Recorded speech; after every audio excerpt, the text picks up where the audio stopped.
esa reflexión de este sermón, sino yo creo que incluso podemos conectar con buena parte de lo que llevamos esta mañana compartiendo aquí, reflexionando juntos, casi 3 horas ya. Sois unos auténticos benditos todos los que estáis ahí al otro lado. Así que vuestros comentarios los tenéis accesibles y nos gustaría que participarais para hacer esta última parte todos juntos a través del WhatsApp 601 43 44 93 o directamente a través del chat de YouTube, como ya están haciendo algunos de vosotros. O sea que encantadísimo, muy contento de todo lo que significa poder compartir, y a mí me sirve muchísimo, creerlo, que me voy con las pilas cargadas. Vamos a un poquito ya directamente a lo que es esta zona mixta y metémosle mano a esta historia. Metámosle. Ahí, gracias Antonio, sabía yo que me faltaba algo. Eh, el relato de la mujer adúltera tiene muchos detalles y no es fácil de comprender, ¿eh? Algunos incluso piensan que como es tan espectacular, tan cinematográfico, que así incluso algunos lo ponen como algo que no ocurrió realmente. Yo no estoy para nada de acuerdo. A mí me parece que Jesús está a la altura de las circunstancias y, como una vez más, como en tantas ocasiones, nos sorprende. Nos sorprende a nosotros y le sorprendió a todos los que estaban en mitad de aquella escena. Así que yo creo que empiezo por una pregunta con la cual ha terminado el pastor Tejer. ¿Qué hacemos con las piedras, no? ¿Qué hacemos con las piedras? Pueden servir para tirárselas al que tienes al lado o pueden servir para construir, ¿eh? La misma piedra puede tener diferentes funciones. Así que, ¿qué hacemos con las piedras? ¿Por dónde queréis meterle mano a este asunto? Hay un pastor que también dice que en la iglesia hay dos equipos nada más. El equipo de construcción y el equipo de destrucción. De demolición. ¿Cuál equipo somos Es muy bueno. nosotros? Es verdad. Yo lo que me daba cuenta era de cómo Esther saltaba en el asiento cada vez que había alguna referencia hacia la mujer que era de forma peyorativa, ¿no? Por ejemplo, ese padre que decía, tú eres mujer, tú te callas, y Esther ahí se rebotaba y decía, vaya, vaya padre, ¿no? Sí, la verdad es que la mujer en la sociedad tiene un papel difícil que cumplir según la tolerancia del varón, según el contexto, sea de hace siglos o incluso actualmente según sociedades, ¿no? Uh-huh. Este es un ejemplo claro que la mujer es utilizada Y para volvemos un poner en poquito. aprietos a... Claro, fíjate Antonio que volvemos siempre a lo mismo, es decir, mujeres y Biblia lo ponemos todo, lo metemos en el mismo saco y lo rechazamos, ¿no? La visión que nos da el cristianismo cuando tenemos a un Dios que se empeña en darle dignidad y especialmente a la mujer y ponerla, ¿no? Es el propio Jesús, ¿no? El que defiende a lo que es la mujer, la dignifica. Muchas veces confundimos esto y metemos en el mismo saco y pensamos que el cristianismo lo que quiere es tener al hombre en un pedestal y a la mujer arrodillada sirviéndole, ¿eh? Y no tiene nada que ver, ¿eh? Así que me parece que también un poquito defender el papel femenino es fundamental y no lo vamos a entender plenamente hasta que estemos delante de Jesús y entendamos que evidentemente estamos somos iguales en ese aspecto, ¿no? Con quizá papeles diferenciados, con características y funciones que quizá cada uno podría decir matizar, pero que para nada uno se pone encima del otro, ¿no? Así que sí, totalmente de acuerdo, ¿no? El papel de la mujer, y es un poco un desafío incluso que tenemos en nuestras iglesias. Esther, estoy deseando escucharte. A ver, ahora me meto con lo de la mujer también, porque tiene que ver con que, bueno, esta es una de mis escenas preferidas del ministerio de Jesús, ¿eh? O sea, ha dado justo en una de mis escenas preferidas. Es una escena a la que he reparado muchas veces, pero empiezo respondiendo a tu pregunta. ¿Qué hacemos con las piedras? Yo lo voy a responder con una reflexión. Una de las cosas más feas que podemos hacer los cristianos, según la Biblia, es ser acusadores de los hermanos, ¿verdad? Y hay algún texto al respecto y hay referencias, ¿no? Con respecto a lo feo que es ser acusadores de los hermanos, y cuidado con aquello con lo que acuses porque vas a llevar 4 de vuelta, ¿no? Y una de las cosas más feas que hace Satanás, que hace muchas cosas muy feas, es acusar a la gente y se pasa la vida acusando. Acusó a Dios, acusó a Jesús, acusa a todo el mundo. Es su papel preferido, acusar a la gente, ¿no? Y dicho esto, cuidado, porque es muy feo ser acusador de los hermanos. Yo estoy de acuerdo con eso de que hay quienes construyen y hay quienes destruyen. Y la Iglesia, tristemente, pues está, ¿verdad? Pues también muchas veces trufada de destructores, ¿no? Un matiz. Una de las cosas gravísimas de ese complot, de verdad que Jonathan ha hecho un relato muy interesante situando en el contexto del complot, ¿no? Y de lo complicado y además lo laborioso que fue complotar esto, ¿no? Pero fijaos en una cosa, una de las primeras injusticias que se comete, mucho antes de que el Señor haga justicia, es que ahí faltaba el hombre del evento. Es decir, allí estaba únicamente delante ella, pero para que haya un adulterio, como él muy bien dijo, tienen que haber dos personas. ¿Dónde estaba el hombre adúltero? Porque según la ley, eran él y ella. ¿De acuerdo? Con lo cual, estos tipos pretendían que se cumpliera la ley, comenzando por incumplir ellos la ley. ¿Cierto? Es decir, no solo un complot, sino que era una auténtica chapuza desde esa perspectiva. Lo que pasa es que, claro, como ellos estaban por encima del bien y del mal, eran como los legisladores actuales o los que hacen cumplir la ley a veces actualmente. Se cumple la ley con injusticias, se cumple la ley con delitos flagrantes. Y estos señores estaban pidiéndole al Señor de señores que cumpliera la ley y ellos empezaban por un planteamiento judicial mal hecho. Ahí faltaba uno de los acusados. El único problema lo tenía la mujer adúltera, pero ¿y el hombre adúltero dónde estaba? Y luego empezamos a hablar. Es triste. Por eso es una de mis escenas preferidas. El Señor, entre otras cosas, reivindicó a aquella mujer frente a esa sociedad tan machista y tan injusta. Habría que empezar a lo mejor también diciendo que Dios tan duro, ¿no? Qué legislación tan dura que por el tema del adulterio es capaz de apedrear y de matar a los infractores, ¿no? Nos falta mucho conocimiento, a mí me falta, ¿no? Para entender un poquito de dónde sale todo esto, ¿no? Porque es verdad que esto que recoge Levítico y Deuteronomio, precisamente tendremos ocasión de verlo y seguramente contextualizarlo y entenderlo mejor. Moisés lo que quiere es cortar por lo sano malas relaciones y todavía parece ser que está a la vanguardia porque en las sociedades vecinas el tema del adulterio todavía dejaba en peor lugar a la mujer, en el sentido de que el marido ofendido podía, sin juicio previo, tomarse la justicia por la mano, por su mano, cuando aquí parece ser que aquí ya en la legislación bíblica es prescriptivo tener un juicio y además pone en igualdad al hombre y a la mujer. Pero aún así, a mí me llama la atención, ¿no? que vayamos que corte tan por lo sano. Pero me falta más información y me falta más formación respecto a este tema. Pero es verdad que es lo que tú dices, Esther, ¿dónde está el hombre? Aquí empezamos a hacer una chapuza, ¿no?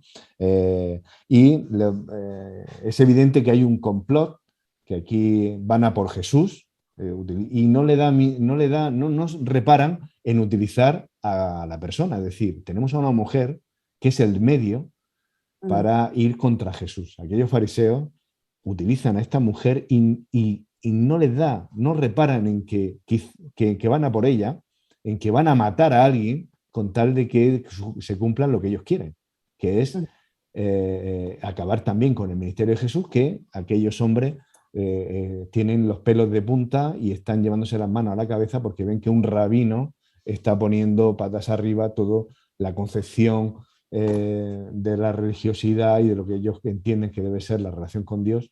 Tienen a aquel hombre, que además estamos en un contexto de fiesta, es decir, Jonathan lo decía, estamos en la fiesta de las cabañas. Casualmente, este último fin de semana la han celebrado, es decir, la semana pasada en el mundo judío han celebrado la fiesta de los tabernáculos, con lo que significa que es celebrar el trasiego del desierto, con lo cual conectamos con nuestra primera parte del programa, hablando de esa generación que iba por el desierto y estaba a las puertas.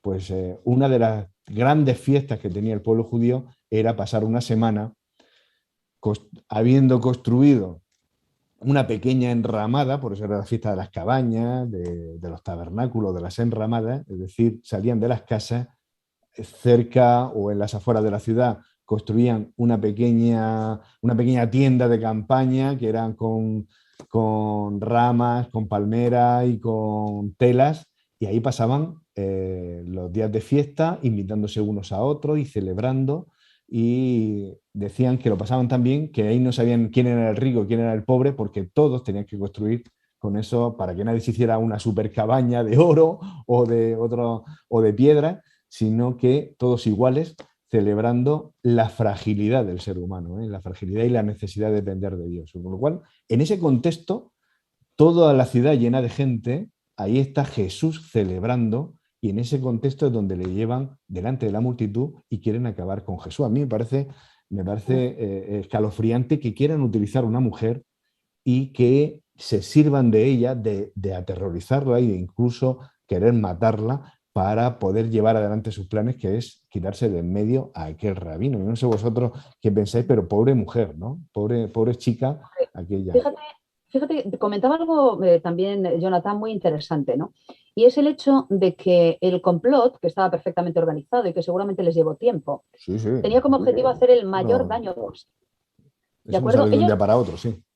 Lo que menos les importaba con seguridad no solo era la mujer, a ellos les importaba muy poco la sociedad en la que vivían. Ellos lo que querían era mantener su estatus. Tenemos muchos ejemplos, ¿verdad?, de qué tipo de gente eran.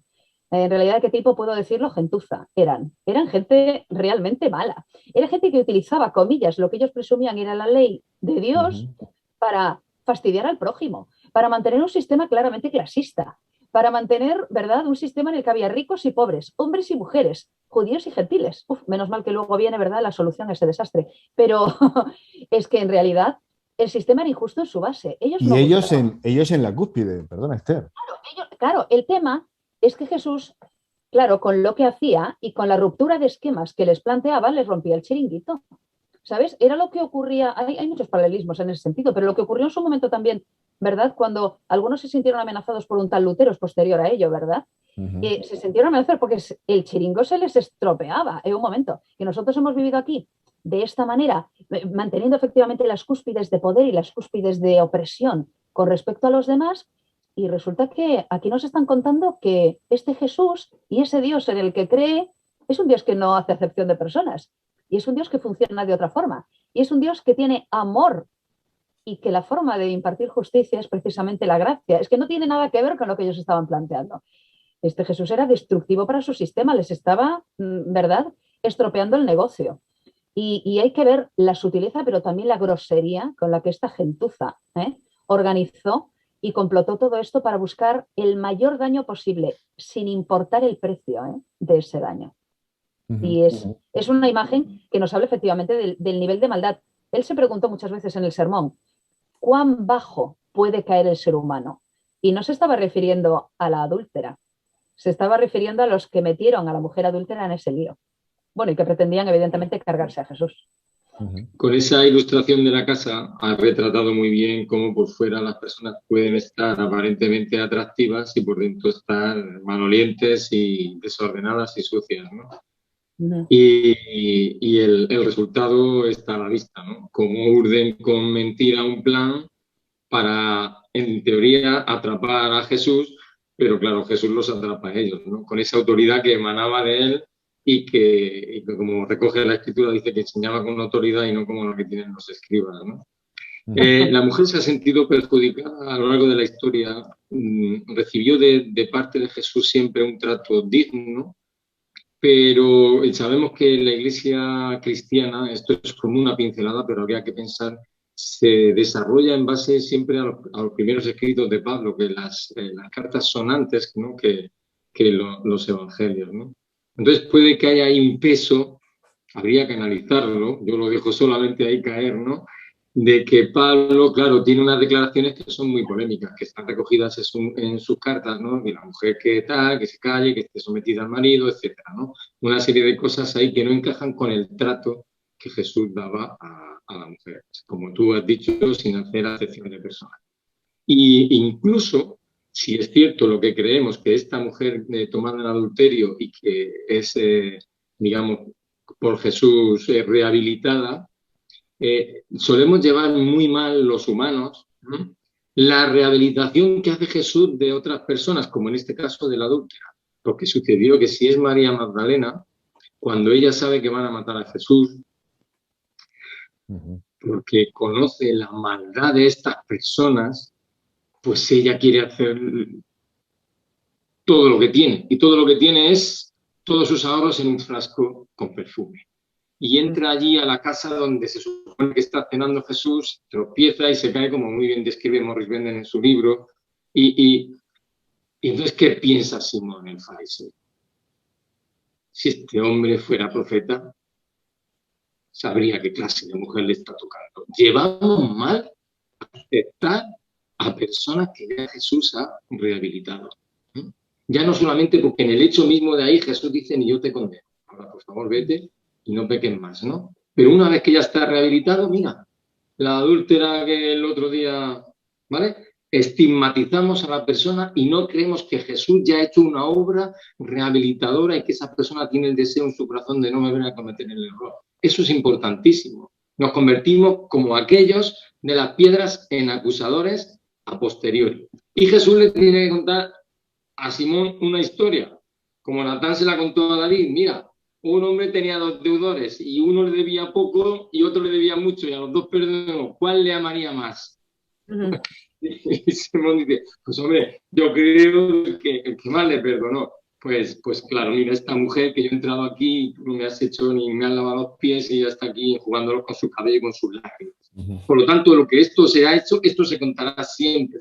Y ese gesto de amor de María hacia Jesús, como dice el propio pastor Roberto Badenas, por muy torpe que pueda ser calificada cualquier manifestación de amor hacia Jesús, él no la va a rechazar nunca, aunque esté rodeado de personas que estén ahí cenando en ese momento y tú hayas tropezado y ya te hayas caído, etcétera, etcétera. ¿Me entendéis la idea, no? Entonces, por favor, sí, los errores los cometemos, pero una vez que Jesús nos rehabilita, no sigamos nosotros tirando piedras.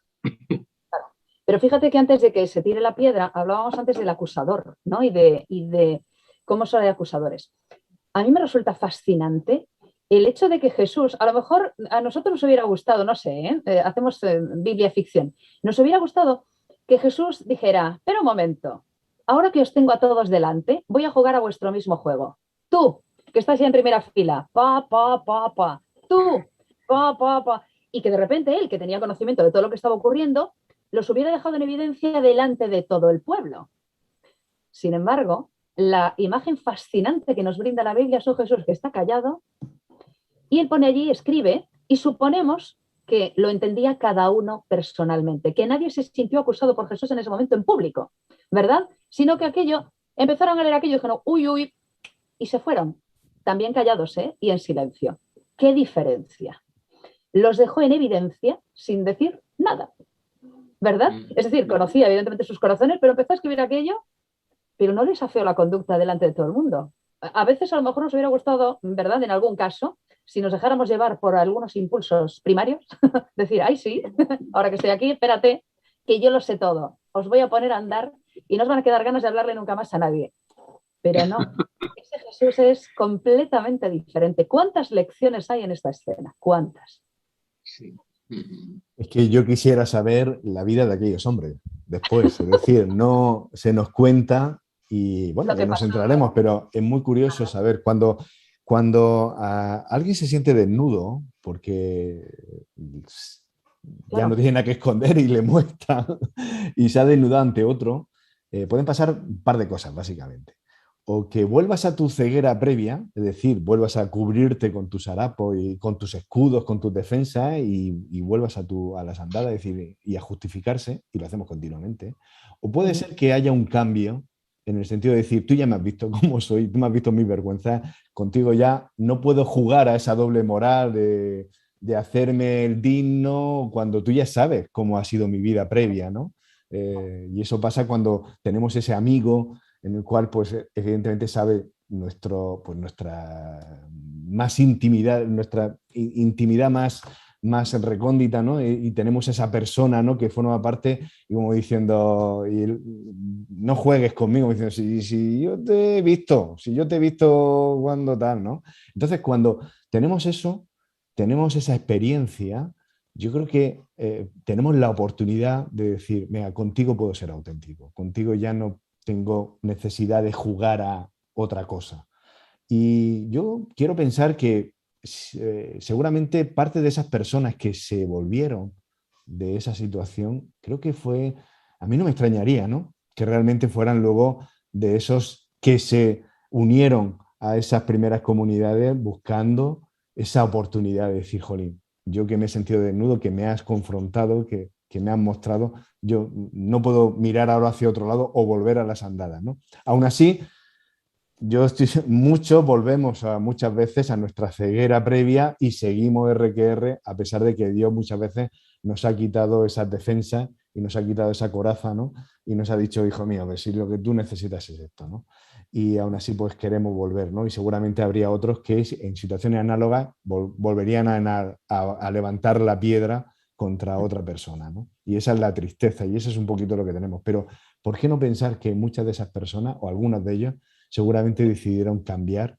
Porque Jesús no solo devolvió la autoestima a esa mujer que de verdad que la situación es terrorífica, ¿no? Estar en medio de tantos hombres, no solo de aquellos hombres, si estamos en una fiesta, a la multitud que habría ahí en medio, y verse el centro, y no precisamente para ponerte una medalla, sino precisamente porque está en riesgo tu propia vida, tenía que ser algo terrorífico, aquella mujer de verdad, ¿eh? Ujú.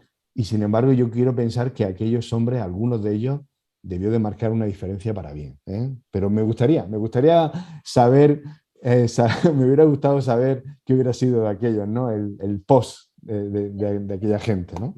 El post-complot, o sea, la reunión posterior, ¿sabes? No el debate previo, sino el post-complot, reunidos allí diciendo, glub, Por ¿qué ha eso, pasado por, aquí? por eso habla de nuestro Jesús como alguien, evidentemente no es casual, ¿no? Y como lo que tú decías, Antonio, ¿no?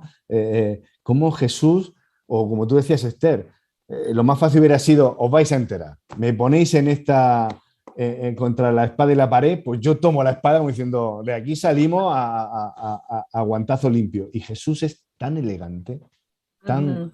que es capaz de ver la situación y ver lo que necesita cada uno de ellos, de los que están ahí en juego, y decir, pero aquí, ¿qué es lo importante?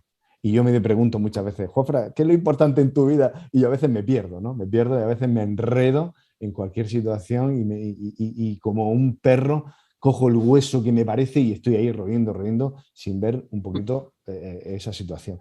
Claro. Me resulta muy curioso, no sé si, que aquellos fariseos que quieren destruir a Jesús, que no lo reconocen, que no reconocen su autoridad, empiezan diciéndole, maestro, maestro, esta Mm. mujer. Es decir, Claro, cuánta hipocresía, ¿no? Cuánta hipocresía esconde. Pero unos peloteros. claro. No suele Entonces, ser lo normal que en claro. todo el grupo todos sean malos. Tendría que haber algún cabecilla. Entonces, Mm. realmente el tacto con que Jesús también soluciona esa situación pensando en ello, es, eh, es, es fácil pensar de que alguno de ellos comprendería que habían hecho algo que no era lo debido, ¿no? Ujú, Entonces Ujú. puede que sí, algunos de esos cambiasen también su forma de proceder. Pero Ujú. recordamos que hay como una jerarquía entre los malos que les hace muchas veces sujetarse y a pesar de que en el fondo pues, en algún momento pueden revelarse y se dan cuenta de cómo han perdido su vida, cómo han echado a perder su vida por estar así, en esa especie de organización al servicio del mal, ¿no? Que siempre es haciendo cosas que no son las por las que Efectivamente. conviene. Ujú. Hay otra curiosidad más en el relato que describe Juan, el apóstol Juan, que escribió esto tantos años después y que es capaz de acordarse de tantos detalles. Y es que, lo decía el pastor también en la reflexión, eh, se fueron marchando. Esther, ¿a ti te llama la atención que empezaran por los más viejos a irse? Sí, me parece muy interesante el tema y yo dije más o menos lo mismo que estaba diciendo él, me puse a escribirlo, ¿no? Es verdad, los más viejos tenían más experiencia, tenían probablemente, decía el pastor Tejel, también más pecados cometidos ya, porque llevaban más tiempo viviendo. Y yo creo que tenían más enjundia también, ¿verdad? A medida que va pasando el tiempo, también la maldad se va perfilando y se va sofisticando. Y evidentemente la maldad de un niño de 8 años, si nos entendemos, no es la misma que de un abuelete de 80, ¿verdad? ¿Por qué? Pues porque has tenido más tiempo para desarrollarlo. Y cuanto más tiempo vivas, se dice, ¿verdad? Es un clásico, que Dios ha cortado la vida de los seres humanos en la Tierra, porque si viviéramos 900 años, llegaríamos a ser muy malos, llegaríamos a ser muy mala gente. Entonces, por misericordia, ha cortado la vida para que no lleguemos a ese nivel de deterioro, también espiritual y nivel... Hay que pensar en esto también. Y me parece muy interesante la idea. Empezaron a irse los mayores, porque los mayores entendieron antes también lo que estaba pasando. Evidentemente tenían más experiencia también y con seguridad empezaron a entender antes lo que estaba ocurriendo y con posibilidad se vieron escritos antes, ¿sabes? Empezaron, uy, uy, se fueron. Y luego los jóvenes, pues, es muy interesante hacer notar esto, ¿eh? La experiencia, valga el guiño, ¿no? No siempre es un grado, ¿sabes? Lo hablábamos alguna vez estos días con el programa y en alguna de las charlas, ¿no? Sí, es verdad, lo decía el pastor Carlos Catalán estos días en una reflexión que hacía sobre los abuelos y el respeto que hay que tener a la gente mayor. Sí, muy bien, hay que honrar al padre y a la madre, pero el padre y la madre no deben provocar a ir a los hijos, ¿eh? Y es verdad que a veces, con la excusa de soy mayor, se puede ser tremendamente cruel y tremendamente injusto. Y la experiencia es un grado siempre y cuando hayas crecido, siempre y cuando hayas crecido en sabiduría. Y no siempre pasa. Entonces, es muy interesante ver que los primeros que se fueron, porque no los que más tenían probablemente, perdón, que rascar, eran los mayores. Es interesante. Pero ante la frase de Jesús, el que esté libre de pecado sea el primero en arrojar la piedra contra ella. Eso es como, vamos, es como tremendo. una losa. Claro. Es un impacto, claro, es que Jesús miraba y hablaba como quien tiene autoridad. Claro, si el mayor suelta la piedra a los demás. No ha pecado en nada, pues efectivamente. Ahí estamos todos frente a la misma realidad. ¿Quién es el que tiene derecho a tirar la piedra? Y es verdad esto, que solemos llevar piedras en las manos, seguro. A mí me parece terrible, yo no lo sabía. La imagen esta que nos contaba el pastor, de que tenían los montículos de piedras preparados para cuando hiciera falta.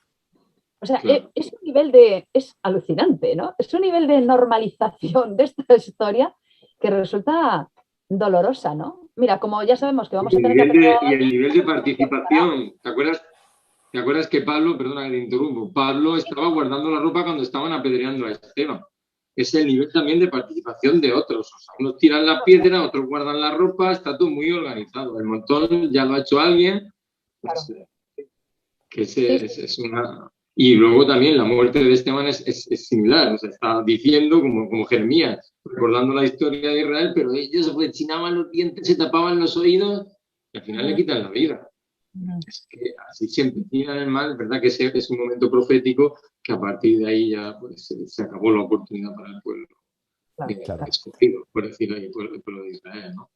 Pero sí, somos pertinaces en esa actitud agresiva para solucionar las cosas siempre al modo como pensamos nosotros, ¿no? Por eso está muy bien que diga Jonathan que solo Jesús podía tirar la piedra, que es el único que puede juzgar con justicia. Así que Él lo hará a su debido tiempo, pero para que mientras, pues tenemos que vivir así, hasta que no quede ninguna duda de cuál es el carácter del mal.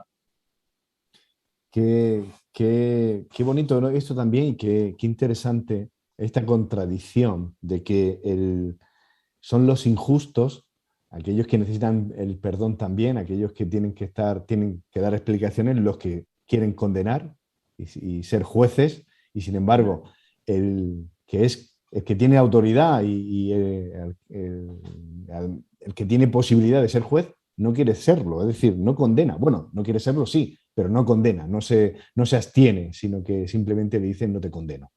No ejecuto el juicio. Es que Jesús había repetido, Juan, hasta la saciedad, el reino de Dios está entre vosotros. Es que los principios del reino de Dios no es dar muerte, es dar vida. Es que yo no he venido a condenar, sino a salvar. Es que esa es la actitud de Jesús cuando está ahí. El reino de Dios está entre vosotros. Son esos principios que deberían estar instalados en nuestro corazón. Y sin embargo tenemos otros principios que nos enemistan con los demás, que nos hacen hacer la guerra en lugar del amor, que nos hacen destruir la reputación de las personas simplemente por envidia, por recelos, por qué sé qué cosas, ¿no? Fíjate, y andamos a la gresca. Claro. Perdón, Antonio, qué importante esto que estás diciendo, porque muchas veces no sabemos tampoco colocar a Jesús y a Dios en esto, en el sentido de que pensamos en un Dios buenista en el que todo se lo va a tragar y que va a hacer de su capa un sayo y decir, bueno, todos, entrad al reino sin miramiento. No creo que vaya por ahí, es decir, Dios, como usted está diciendo, es la buena nueva, viene a traernos el reino del Mesías, el reino de Dios, pero que en absoluto quiere decir eso, que va a tragar el camello. Es decir, no, aquí no todo vale. Es decir, a mí me gusta que a la mujer luego le dice, quiero que tu vida sea diferente. Exacto, vete y no peques más. Me gusta mucho que ha citado Jonathan a Max Lucado en su libro dedicado a la gracia, Estas frases que nos dijo, tomad nota de ellas. Yo las estaba escribiendo ya antes de que él dijera que tomáramos nota, ¿no? La gracia, la de verdad, crea la resolución de hacer el bien y no da permiso para hacer el mal.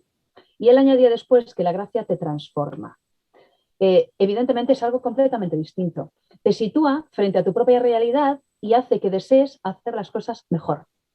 No te da, ¿verdad?, permiso para hacer lo que te dé la gana, como apuntaba él también, ¿no? Te transforma. Pero es que la transformación no tiene que ver específicamente con conductas concretas, que en realidad tendemos a ser conductistas todavía hoy y con todo lo que sabemos.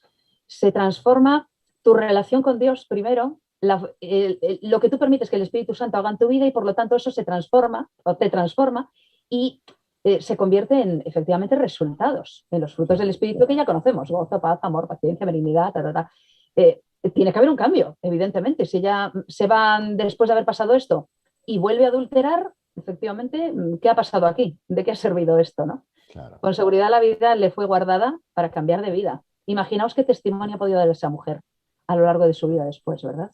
Después de haber sido perdonada así, nada menos que por el Salvador, caramba, en persona. Claro. Entonces, es lo que comentábamos. A mí me gusta mucho lo que acabas de decir.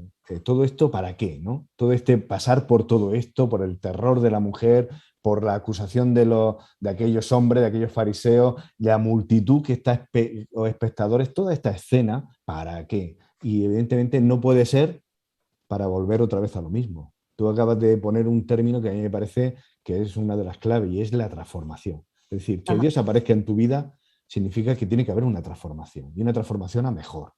Y es lo que tú comentabas, Antonio, me parece, que es el tema de que la buena noticia es que vamos a ser restaurados, que podemos ya, no tenemos que esperar ese más allá, de que tu vida, aunque esté en una encerrona, al lado de Jesús existe una salida. Yo me quedo con esa idea, me parece que hay una salida que está a nuestro alcance para todos nosotros, porque nosotros en un momento dado seguro que nos sentimos también en medio de una situación terrorífica, ponerle el título que sea, ¿no?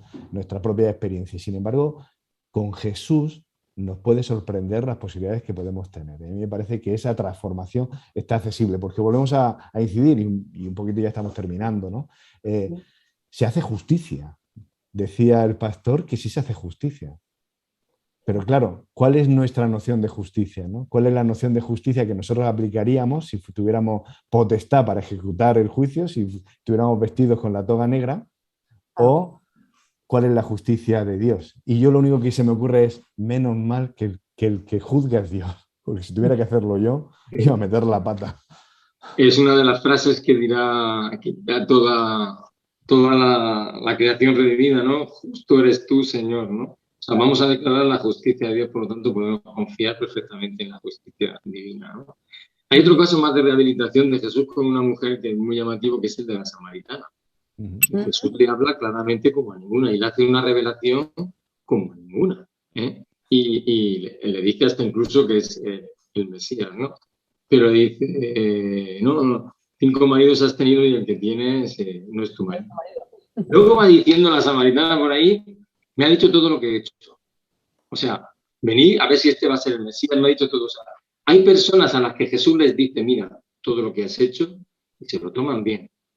Pero hay otras que se autojustifican y esconden, ¿no? La culpa la tuvo la serpiente, ¿no? Que la mujer que me has dado tuvo la culpa, ¿vale? Echamos la culpa a todo menos asumir nosotros nuestra responsabilidad.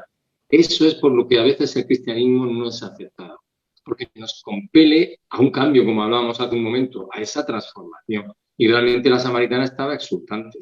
Pues yo no sé por qué habría ido de marido en marido, pues porque estaría, pues eso, siempre pensando, buscando algo diferente que no encontraba, que no acababa de encontrar. No sabemos por qué. Pero así somos las personas, que andamos buscando y vamos con nuestra vida, pues dando tumbos hasta que nos encontramos de frente con Jesús y digo, ¿pero para qué? Si es que estás vacío. Estás viniendo hoy a sacar el agua cuando más calor hace porque te da vergüenza venir cuando vienen todas las mujeres con el fresco por la mañana porque estás ocultando tu vida, no estás viviendo una vida plena.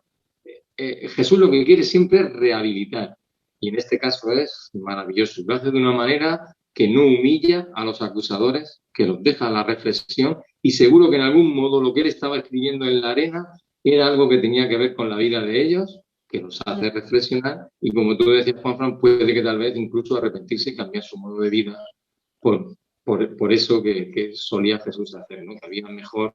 Él vino para que tuviéramos vida y vida en abundancia. Nosotros nos empeñamos en estar en el lado oscuro, como en la guerra de la galaxia. Una careta y como... Vamos a la última ronda, ¿eh? Vamos ya a preparar vuestro último remiendo que queráis poner. Yo sí quiero destacar en el chat un par de comentarios, tanto de Jorge, le mandamos un abrazo y le deseamos el mejor día de sábado, Sábado Salón, Jorge.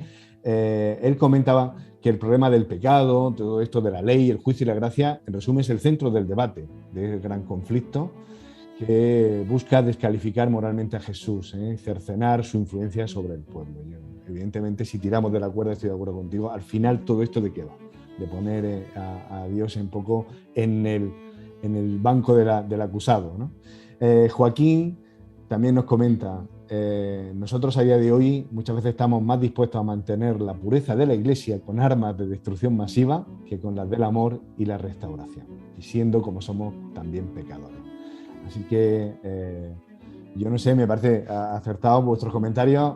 Antonio y Esther, ponedme la puntilla.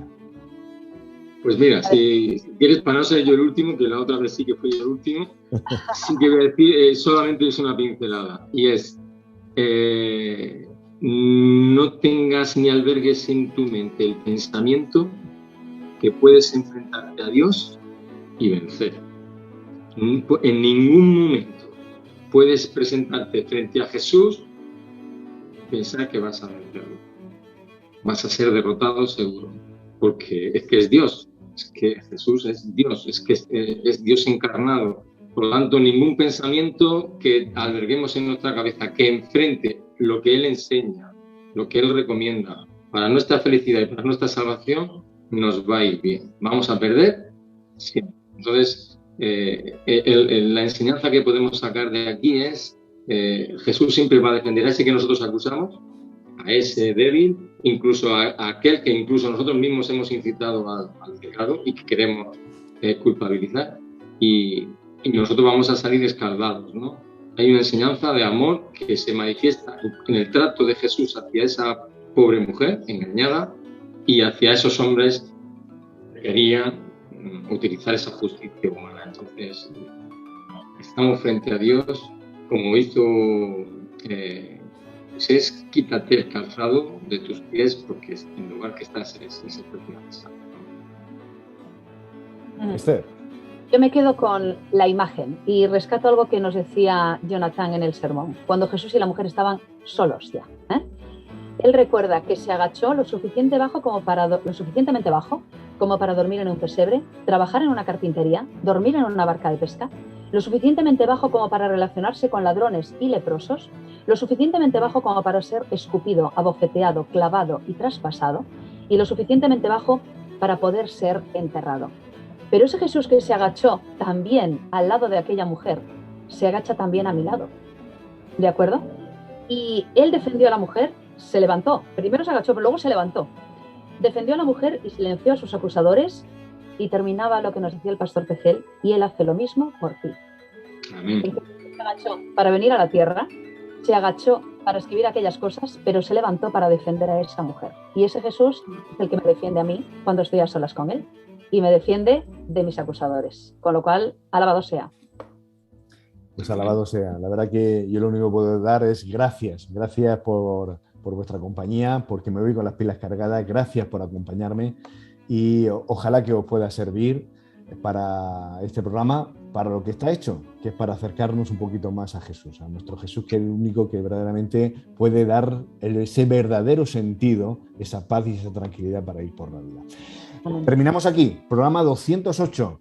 Gracias por hacerlo junto a nosotros y nos veremos el sábado que viene. Recordad que tenéis todos los programas en nuestro canal de YouTube, en Esperanza Murcia Radio, que los podéis visionar y las veces que queráis. Y si queréis, nos vemos en directo el próximo sábado. Que el Señor os bendiga como lo hace con nosotros y como lo hace conmigo. Muchísimas gracias.